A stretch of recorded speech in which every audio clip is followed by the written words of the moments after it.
Check, check, 1, 2, mic check, 1, 2, 3, audio check, 1, 2, 3, 4. Check, check, 1, 2. Mic check, 1, 2, 3, audio check, 1, 2, 3, 4. Check, 1, 2. Check, check. Check, 1, 2, 3.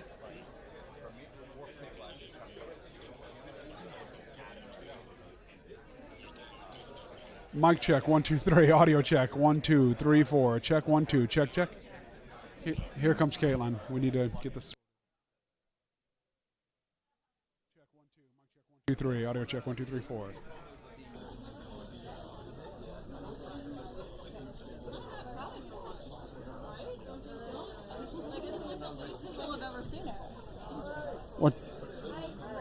What's that? Hi. Hello. Should I sit on this box? All right. Thanks, man. Yeah, probably. Let's get you. I'm sorry. Oh, sorry. Let me get you an actual. Let me have that out. I know. She's going to need 2 boxes. She's going to need two boxes. 2 boxes? Yeah. It's actually my contract. 2 boxes. Thank you. High control room. Look, I tried. It feels semi-stable. Do you want the No, it feels good. It feels okay. You sure? Yeah. I really don't want you to fall. Me neither, because I'm going to regret it only because I'll feel like... Colin will take it. No, it's good.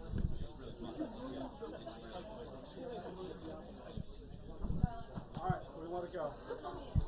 I know. High control room, can you hear me? I'll be doing the briefing.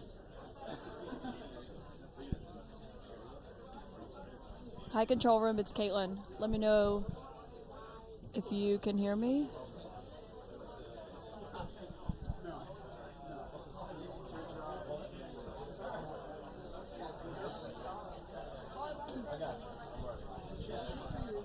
She starts to fall.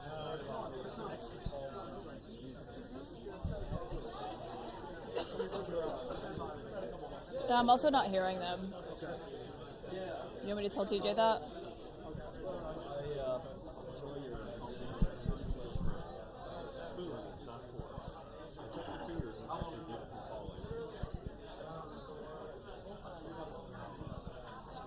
Hey, it's Scott. How's it going?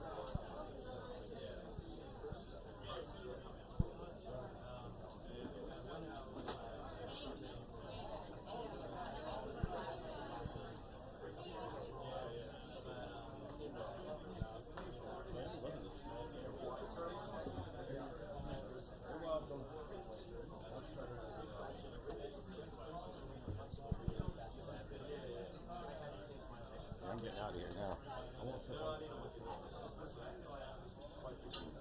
This is about Caitlin. I think you guys are working on it right now. Hi, Christy. I got you. Can you hear me? Okay, cool. And you guys take it off for Perfect. Thank you, Scott. The rest is up to God. And your balance.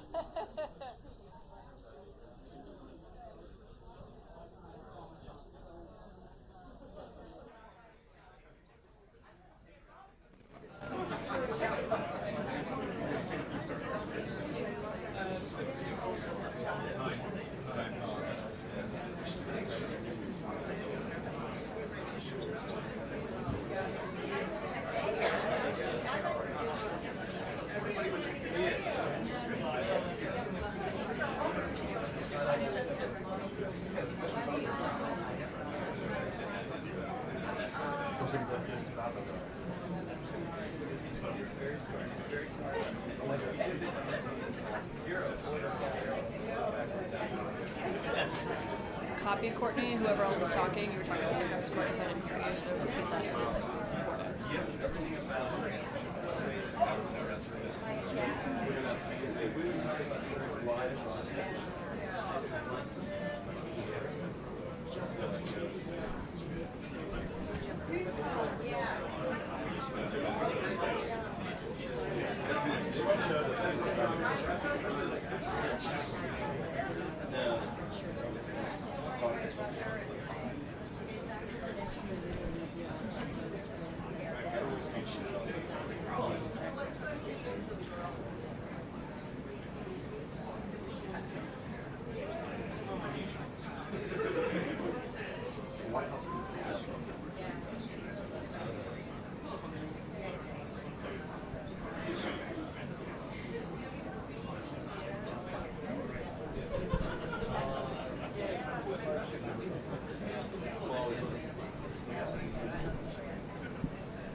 It'll happen at some point, so.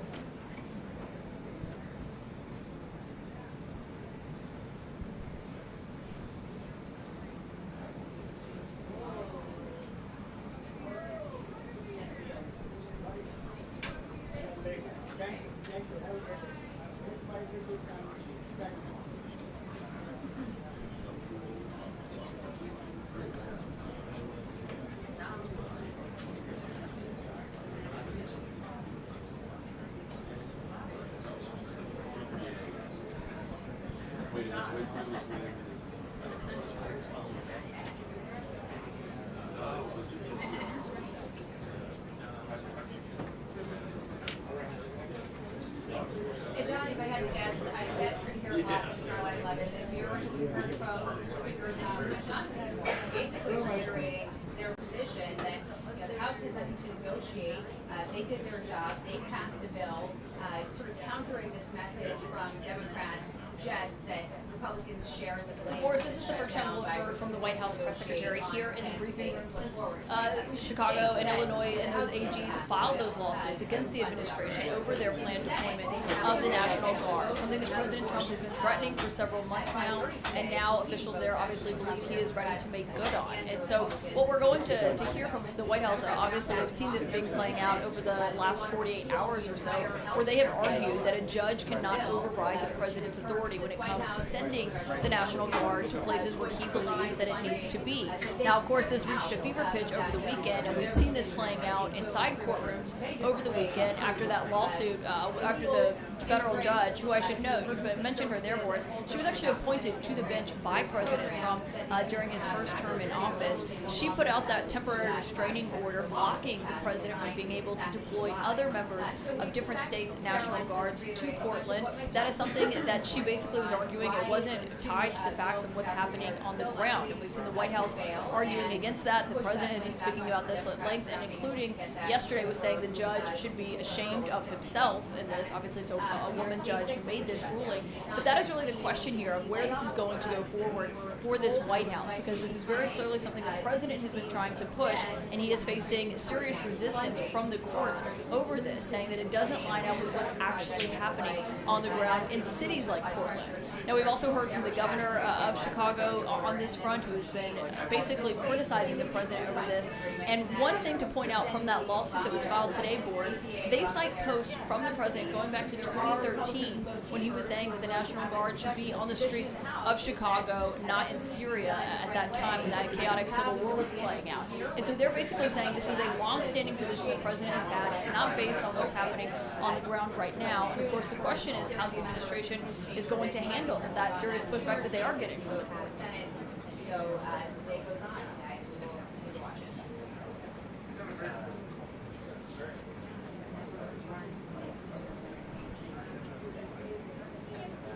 So far, we haven't seen that materialize. It has certainly been a threat that they have made and something that they've described as their hand being forced to have to do that. speaking of meetings that the president has had with his budget director, Russ Vogt. We've not actually seen that come to fruition, though, but we have seen them pulling contracts left and right when it comes to infrastructure projects. We saw them reverse counterterrorism funding cuts just last week in the state of New York, and also we've seen this playing out in other areas, including from the Department of Energy canceling climate contracts. But the argument from the administration on that front, Boris, has been we have to pull this funding because of the government shutdown. But in my interview with the Energy Secretary, Chris Wright, here at the White House last week, he actually acknowledged that it wasn't tied to the shutdown at all, that it was a long time thing that they had been planning and reviewing and working on for months. And he also said that there could be more to come potentially. So obviously a lot of questions here at the White House to see what they say about both of these fronts and whether or not they believe that government shutdown is going to come to an end anytime soon, as we've seen a virtual standoff happening on Capitol Hill.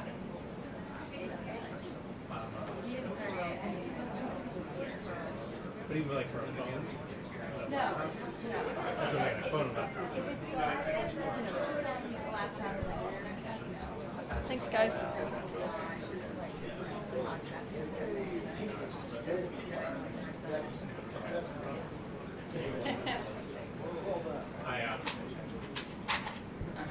pulled up this way.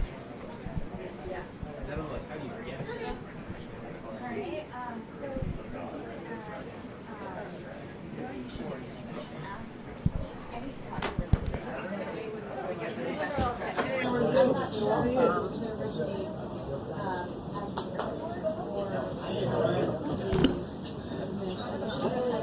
Yeah, it's like not even a visa. It's like okay.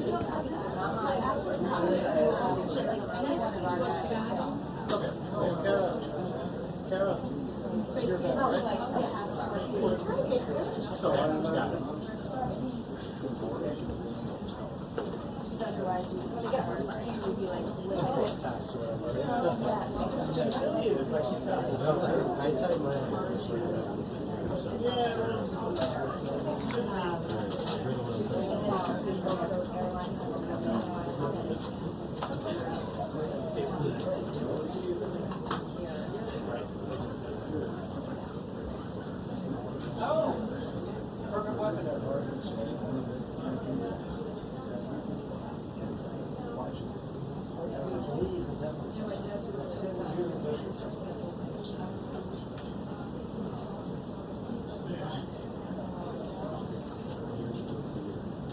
Yeah.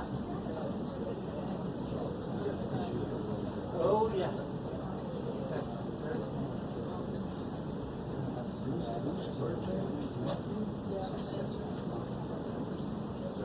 At various points.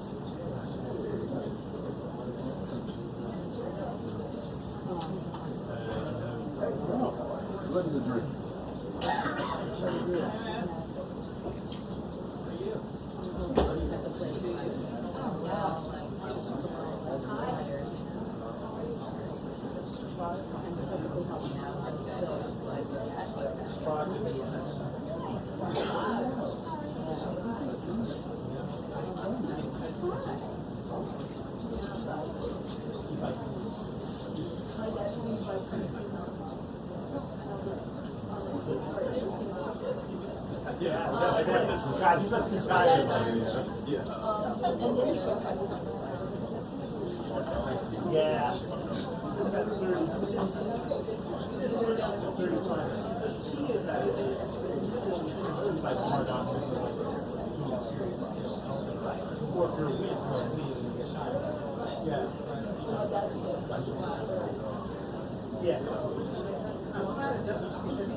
Just got it.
Thank you. I've been trying to type it in, but it's like someone's improving it, but it's like not. Thank you.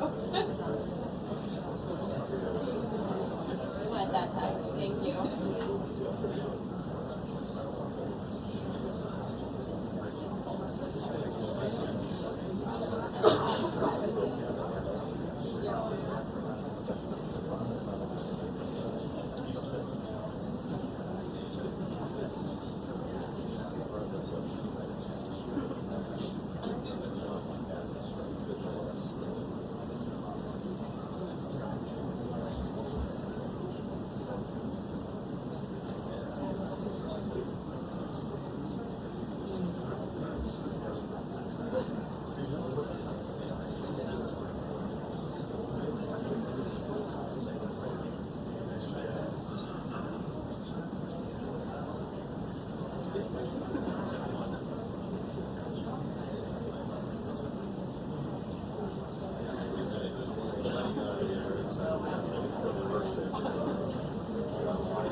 Steve.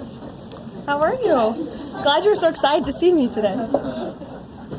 Alrighty. Good afternoon, everybody, and happy Monday. Let's get to it, and we'll begin with a few scheduling announcements today. President Trump will be hosting the Canadian Prime Minister Mark Carney tomorrow for a working meeting here at the White House. On Thursday, the president will host his 8th cabinet meeting alongside his incredible team. Also on Thursday afternoon, President Trump will host the president of Finland, Alexander Stubb, for a working meeting here at the White House. The president also wanted me to relay his congratulations to Japan for electing their next prime minister, a highly respected person who also happens to be the first female to hold the position for our great ally. While President Trump continues to negotiate peace deals, meets with world leaders, and celebrates the 250th birthday of our United States Navy, as you saw he and the First Lady do just yesterday, Democrats, unfortunately, are continuing to play political games. And we are now in day 6 of the Democrat federal government shutdown. Millions of American federal workers are under enormous financial stress as a result, wondering how they will pay their bills and take care of their families. If the Democrats do not vote to open the government tonight, federal workers will not receive their next full paycheck. Additionally, the special supplemental nutrition program for women, infants, and children will run out of federal money very soon. This program provides vouchers to buy infant formula, fresh fruits and vegetables, and other healthy foods for low-income families. It can be easily fully funded if Democrats simply vote tonight to reopen the government. Also, our incredible military service members who risk their lives to preserve and defend our country are now working without pay and will miss their next paychecks if this Democrat shutdown does not end tonight. The Republican-backed clean and nonpartisan funding bill fully funds this important food aid program, gets our troops paid, and reopens the government. So all of this begs the question, what is the Democrat ongoing shutdown truly about? The sad truth, we believe, is that the Democrats intentionally shut down the government and are inflicting this pain on American citizens to try and demand free health care for illegal aliens. Of course, this is an indefensible and truly radical policy to be in favor of, let alone to use as the primary reason to shut down the United States government. So the Democrats and their allies are desperately lying about their true motivations. We have to set the record straight with the facts so the American people understand what's really at play here. House Republicans passed a clean and nonpartisan funding bill to keep the government open and ensure our troops and other hardworking Americans are paid. Every single House Democrat except one voted against this clean and nonpartisan funding bill. Senate Republicans have subsequently tried to pass this same clean funding bill 4 separate times, and they will do so again tonight, to fully pass it to be sent to the president's desk for signature. And the president is ready to sign this bill to reopen the government as soon as it is sent to his desk. Yet every single Senate Democrat except 3 have voted against this clean and nonpartisan funding bill. The Democrats' current position is that the only way the American government can reopen is if illegal aliens can get free health care. Don't take my word for it, just look at what's inside of the Democrats' proposal to reopen the government. Their funding proposal would result in nearly $200 billion spent on health care for illegal aliens and other non-citizens over the next decade. To put this in perspective, $200 billion is enough money to fund the entire children's health insurance program, which provides health insurance to low-income children and women. Under the Democrats' proposal, the millions of illegal aliens who improperly were granted asylum and paroled under the Biden administration would once again be allowed to receive Medicaid benefits. It does not end there. The Democrat proposal would also require Medicaid to pay more for emergency care provided to illegal aliens than it does for American patients who are disabled, elderly, or children. When someone shows you who they are, believe them. The Democrat Party has unfortunately closed our government, costing Americans their jobs, threatening our military readiness, harming our economy, and causing chaos, all to help the illegals who broke into our country. Instead of holding illegal aliens accountable and removing them from our country, which is what this administration is trying to do every day, the Democrats want to give them the free benefits paid for by the American taxpayer. Democrats in 2025 are for illegal aliens first and Americans last. This is the reality we are unfortunately facing right now in Washington, D.C. President Trump and Republicans will not give in to these radical demands. The president and Republicans have a sacred responsibility to serve and protect the interests of their constituents, the American people. That's why we are backing a clean and nonpartisan funding bill with no strings attached to reopen the government. Democrats should do what they did 13 separate times under Joe Biden and vote for this exact same type of funding bill. Now the Senate will vote tonight for the 5th time to reopen the government on the 6th day of this shutdown. All we need are an additional 5 Democrat senators to end this madness and vote for the clean funding bill to reopen the government. If you are an American watching at home right now, call your Democrat senators and tell them to do the right thing and end this shutdown. With that, I will take your questions. Here in our new media seat today, we have Elizabeth Mitchell from the Daily Signal. Elizabeth, thanks for being here, and please kick us off. Thank you for having me. I have 2 questions. First, President Trump told reporters yesterday that firings of federal employees are taking place right now. In which departments have people already been fired from their federal jobs due to the shutdown? The president was referring to the hundreds of thousands of federal workers who have been furloughed as a result of this federal government shutdown, both here at the White House and across the entire federal government, at agencies across the board. There are federal workers who are staying home. Many of them work in the White House. You know them. Some of them sit just behind me at those desks. They are unable to show up to work right now because the Democrats chose to shut the government down. And so we're already, unfortunately, seeing the consequence of this. And then, of course, the Office of Management and Budget is continuing to work with agencies on who, unfortunately, is going to have to be laid off if this shutdown continues. And Secretary Robert F. Kennedy Jr. said the FDA was required by federal law to approve the new abortion pill last week. Is the administration considering steps to undo this in light of requests from pro-life Congress members and organizations? I think Secretary Kennedy and the Department of Health and Human Services, as I addressed in the briefing last week, were following the law, and we will continue to do so. As I said last week as well, it's not an endorsement of this drug by any means. It's just a law that they were following. Jennifer. We heard you say that you want people to call their Democratic senators. Is the president calling Democratic senators himself? Can you say what he's doing today to resolve the shutdown? Yep, I was just in the Oval Office. He was on the phone with Speaker Johnson. He's also spoken with the Senate Majority Leader, who are in touch with, of course, moderate Democrats and Democrats across the board, who we understand hopefully want to do the right thing by their constituents to reopen the government. So the president is being kept very well apprised of the ongoing shutdown on Capitol Hill. And of course, his position is very clear. There's nothing to negotiate, just reopen the government, and then we can talk about all the important issues facing our country. So he hasn't called specific members of Congress? Not to my knowledge, no. And then on the Affordable Care Act, is he willing to give more, to share more on what he'd like to negotiate on the Affordable Care Act later? Is he willing to say specifically what he would like and when? But look, the president is definitely committed to fixing and improving our healthcare system. You saw it again last week when he had one of the largest pharmaceutical companies in the world coming into the Oval Office and promising to lower drug prices by 200, 300, 100% in many cases for various types of drugs for American patients. That is a huge fix to a broken system that has been ripping off the American people for far too long. So the president's very committed to this. But right now, we need to reopen the federal government, and the president is remaining very firm in that position. Catherine. If the vote fails in the Senate today to reopen the government, would that trigger layoffs? Look, again, we hope that the vote will not fail because this administration wants to reopen the government. We don't want to see people laid off. But unfortunately, if this shutdown continues, layoffs are going to be an unfortunate consequence of that. Is there a timing for when that would happen? Well, look, we'll see how the vote goes tonight. Is the White House floating a proposal to cap Obamacare subsidies by denying them to new enrollees? I have not seen a proposal like that. Emily. Thanks, Caroline. The president said yesterday he was considering a phase 2 approach to Venezuela.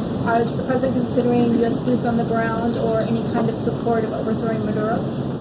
I won't get into any specific proposals that are being considered by the president and his national security team, but I think we've been pretty transparent and clear in the administration's view of the illegitimate Maduro regime, and the president has taken very unprecedented, tough action to end the illegal trafficking of illicit drugs into our country from Maduro's illegitimate regime.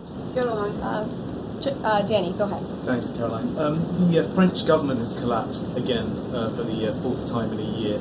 And I was just wondering if there's any concern in the White House about the kind of ongoing political crisis there. Any thought about whether the President Trump's good friend, President Macron, should either call elections or even resign over that? Well, I can tell you the White House and the National Security Council are very much aware of this situation, but I think it would be imprudent of me to weigh in on French internal politics from the podium, so I will reserve comment on that. Behind you, yes.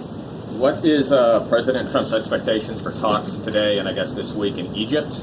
And is there a new timeline that the president is giving all sides to reach an agreement? Yes, there are technical talks happening right now in Egypt amongst Special Envoy Witkoff and Mr. Kushner, as well as their respective parties from all sides. What we saw take place on Friday, and I have not commented on that from the podium yet, is truly remarkable. You've seen all sides of this conflict agree that this war needs to end and agree to the 20-point framework that President Trump proposed. It's an incredible achievement, and the administration is working very hard to move the ball forward as quickly as we can. The president wants to see a ceasefire. He wants to see the hostages released, and the technical teams are discussing that as we speak to ensure that the environment is perfect to release those hostages. They're going over the lists of both the Israeli hostages and also the political prisoners who will be released, and those talks are underway, and the president is very much on the ball and is being apprised of this situation. President had given a Sunday evening deadline. Obviously, the negotiations have extended that, I imagine. What is that new deadline? Does the president have a time frame in mind to see this phase implemented? Well, the Sunday evening deadline was to hear back from Hamas on the proposal one way or another. And of course, on Friday, Hamas put out a very clear statement in the president's view that they accept the president's framework, and that's why those technical talks are now underway. But again, we want to move very quickly on this, and the president wants to see the hostages released as soon as possible. Steve. How long do you expect those technical talks to last, Caroline? I don't want to draw a red line up here, Steve. Of course, it's very important, as I just mentioned, that we get this done quickly. That's how the president's team feels, so we can get some momentum, get the hostages out, and then move to the next part of this, which is really ensuring that we can create a lasting and durable peace in Gaza and ensure that Gaza is a place that no longer threatens the security of Israel or the United States. What do you expect to be on the agenda for the president's meeting with the Prime Minister of Canada tomorrow? I'm sure trade will be a topic of discussion tomorrow and all of the other issues that are facing both Canada and the United States. I know the president looks forward to having that discussion with Carney in the Oval Office. Caitlin. Thanks, Caroline. I have two questions. On the layoff of federal workers, potentially, the president said yesterday that Democrats will be to blame if federal workers lose their jobs. Historically, though, in past shutdowns, workers have been furloughed, but they have not been laid off en masse. So wouldn't that be the president's call to lay people off? As I've said repeatedly, Caitlin, this conversation about layoffs would not be happening right now if the Democrats did not vote to shut the government down. And as I also said last briefing as well, we are $37 trillion in debt, and the government is not receiving any cash. So someone has to look at the balance sheet and be good stewards of the American taxpayer dollar. And layoffs are an unfortunate consequence of that. Term, for example. Well, as I'm telling you now, this administration is focusing on checking the balance sheet and ensuring we're doing the right thing by the American taxpayer. And again, these conversations about layoffs would not be happening in the White House today if not for the Democrat shutdown. And they have a choice to change that. They have another opportunity tonight to do the right thing to reopen the government. Joey. Judge over the weekend. Sorry, my second question. A federal judge over the weekend that the president had appointed to the bench in his first term in office basically argued that he could not deploy other states' National Guards to Portland. Basically said that it was untethered, his argument, to what is actually happening on the ground. Which local officials in Portland have said that the National Guard is needed there? With all due respect to that judge, I think her opinion is untethered in reality and in the law. The president is using his authority as Commander-in-Chief, U.S. Code 12406, which clearly states that the president has the right to call up the National Guard in cases where he deems it's appropriate. And if you look at what has happened in Portland, Oregon, for more than 100 nights, I was talking to our law enforcement team about it this morning, for more than 100 days, night after night after night, the ICE facility has been really under siege by these anarchists outside. They have been disrespecting law enforcement. They've been inciting violence. We saw, again, a guillotine rolled out in front of this federal building. And so the president wants to ensure that our federal buildings and our assets are protected. And that's exactly what he's trying to do. And ultimately, in the case in Los Angeles, that judge ruled in the Ninth Circuit, that panel of judges ruled that those troops could remain and that the president was well within his authority to do so. So we are appealing that decision. As you know, we expect a hearing on it pretty quickly, and we're very confident in the president's legal authority to do this, and we're very confident we will win on the merits of the law. But no local officials that you can point to that have said we need the National Guard? Because I spoke to the police chief of Portland last week. He said that the president's claims just don't match up with what's happening on the ground. I would encourage you as a reporter to go on the ground and to take a look at it for yourself, because there's been many members of the press, not press in this room, but independent journalists, some of whom we'll be inviting to the White House very soon to share their stories, because they have been in the middle of these riots and they have witnessed the anarchy that is taking place night after night. It's on video. You should play it on your show. You have a great opportunity in prime time on CNN to show your audience. Yeah, but you're probably talking to partisan Democrat officials who are opposed to everything this president does.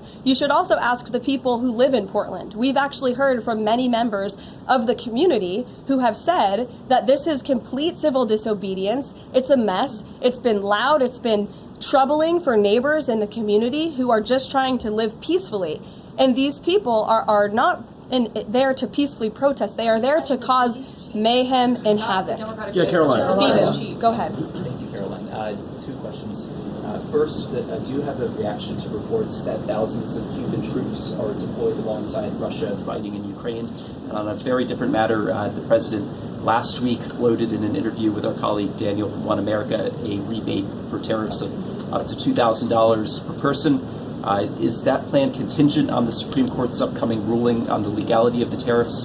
And is the White House preparing for legislation to make that happen? Sure. On the first point, I have not seen that report, Stephen, but I'll check in with our national security team after this and we'll get you an update.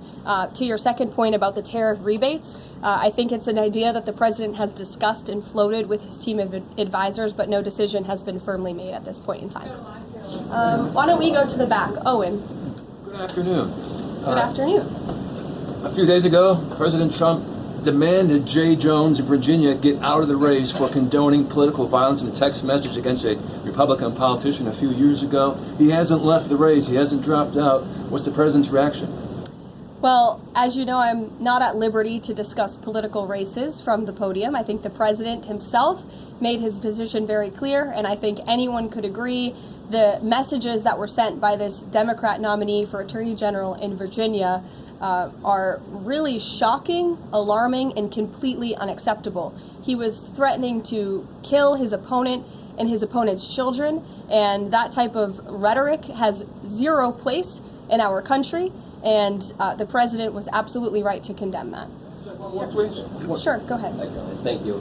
The Democrats have questioned and scrutinized the president's comments about using potentially the military, American cities, as training grounds for the military. And when you look at Portland and Chicago, local and state officials say that their local law enforcement is able to handle the situations, these protests on the ground. The president says that Portland is burning, using that as justification for the National Guard in Portland. But when you look here in Washington, D.C., the president just last week said it is now a completely safe city, and there are still National Guard members on the streets that are not involved in ICE activities. Can you provide the justification for the White House here in Washington, D.C., why the National Guard members continue to be out on the streets? Because Washington, D.C. has invited the National Guard here. Why? Because the mayor is doing the right thing, unlike mayors in other cities like Portland, as Caitlin and others have pointed out, who refuse to see that there are positive results from when local law enforcement works with federal law enforcement to do the right thing on behalf of their citizens. And Washington, D.C. is no doubt a safer city right now, today, than it was a few months ago when President Trump started this initiative to make D.C. safe again. And the National Guard is still here because the president and the mayor agree that it's a good thing for the city. Just like you're seeing in Memphis, for instance. We'll have National Guard deployed to Memphis. We have federal agents who are on the ground working with state and local law enforcement. The state police in Tennessee are part of this effort. The local metropolitan police in Memphis are part of this effort. State and local law enforcement and federal law enforcement should be working together. And it's a shame that we see in some cities across the country that their mayors are just simply refusing to cooperate because they don't like Donald Trump. And that's what this boils down to. And I don't think any American would disagree that Chicago needs more law enforcement reinforcements, that they need more resources. Look at this headline from over the weekend. At least 30 people shot during the weekend in Democrat-run Chicago. 5 of them were killed in one weekend. This is completely unacceptable, and the president wants to make American cities safer, and he's willing to work with anyone to do it. If the courts allow you to ultimately send in the National Guard into Chicago and Portland, do Democrats not have reason to be concerned that there are long-term plans by this administration to keep U.S. military or the National Guard in American cities, like what we're seeing here in Washington? Why should they be concerned about the federal government offering help to make their cities a safer place? They should be concerned about this. They should be concerned about the fact that people in their cities right now are being gunned down every single night. And the president, all he's trying to do is fix it. And there has been a complete smear campaign by the Democrats and the media, quite frankly. I was reading Political Playbook this morning, one of the most inside the Beltway newsletters you can find. And you guys are framing this like the president wants to take over the American cities with the military. The president wants to help these local leaders who have been completely ineffective in securing their own cities. And we have already seen there's a positive formula for that. Look at Washington, D.C. The murder rate has declined significantly. Our streets are safer. People who live here feel safer. All of you in this room, I know you do. You just won't admit it. And it's a proven system that works, and the president wants to make America's cities safe again. And I don't think there's anything wrong with that. Michael. Thank you, Caroline. 2 questions, if I may. Because the mayor wants them. Michael. These talks in Egypt, if Hamas does agree to relinquish power and give it up, cede power to this transitional technocratic government, if that does happen, would the Trump administration then recognize a Palestinian state? Look, I don't want to get ahead of the technical talks right now, Michael. They're extremely sensitive. They're taking place, again, as we speak, and there's a lot of, there's many things to discuss, of course. This is hopefully we expect and we hope going to be one of the greatest peace deals this world has ever seen. And the Trump administration is working diligently and working very hard to get there. And as I said, Friday, all terms agreed. We have the Arab countries who are working with us. Of course, Israel has been incredible in cooperating with the president's plan and agreeing to it. And we're very hopeful, and we expect that to continue. You tweeted about this over the weekend. Thank you. I was going to you in the blue shirt and tie. Thank you, yes, Caroline. You're welcome. The Daily Mail. Today, the Supreme Court declined to hear Ghislaine Maxwell's appeal. Will Trump rule out granting her clemency? Is that something the White House is considering? It's not something I've heard discussed. And we don't comment on clemency requests that may or may not have been made, but I'm certainly not tracking that one at this point in time. Caroline. Jordan, go ahead. Thank you, Caroline. So we're talking about these radical groups in Portland and Chicago. I know the president has spoken about potentially going after George Soros with RICO charges and for funding all of this violence. Has there been any update on that? And also, is the administration looking into the other nonprofits, maybe taking away their 501c3 status for funding this violence? And one more question. Sure. The financial backing of these groups, particularly Antifa, is certainly something the administration is looking into aggressively. And the federal government has never really been mobilized or tasked with doing that. So we're kind of kickstarting that into gear. The FBI is working on it alongside the White House's Homeland Security Task Force. We have our intelligence community looking into this as well. And even the Secretary of Treasury is involved with these matters since they are financial in nature. And we will continue to get to the bottom of who is funding these organizations in this organized anarchy against our country and our government. It's a question the American people have been begging the answer for many years, and we're committed to uncovering it. And when we do, I'm sure you'll be one of the first people to know. Separately, Caroline. Thank you. So Gaza, under the president's plan, is going to be governed by a transitional governance of a technocratic, apolitical Palestinian committee made up of qualified Palestinians and international experts. Now, given how radicalized the Palestinian population is in Gaza and in the West Bank, can you offer some insight or guidance into who are some of these Palestinians that are going to be considered for leadership roles in Gaza, and where you're going to be finding them, and do you have any names? We're not quite there yet, Jonathan.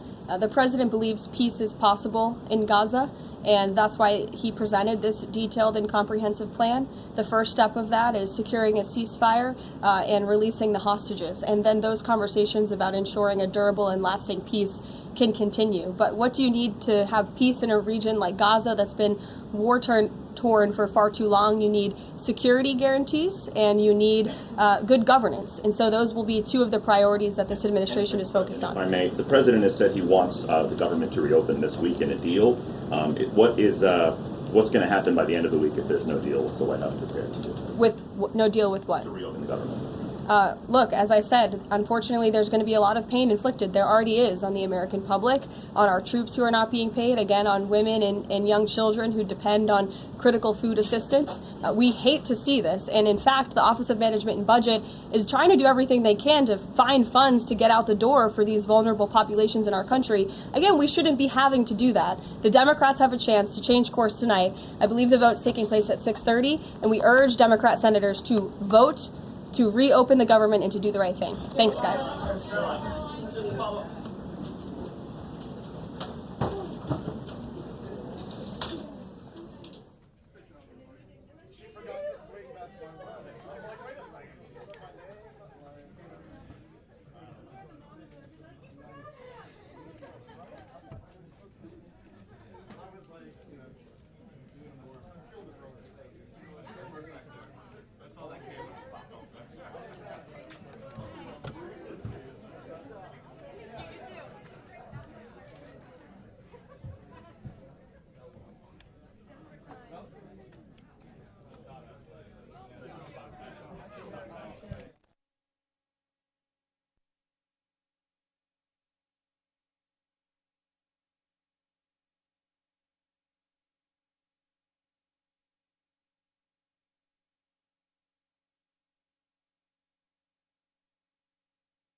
Smaller version.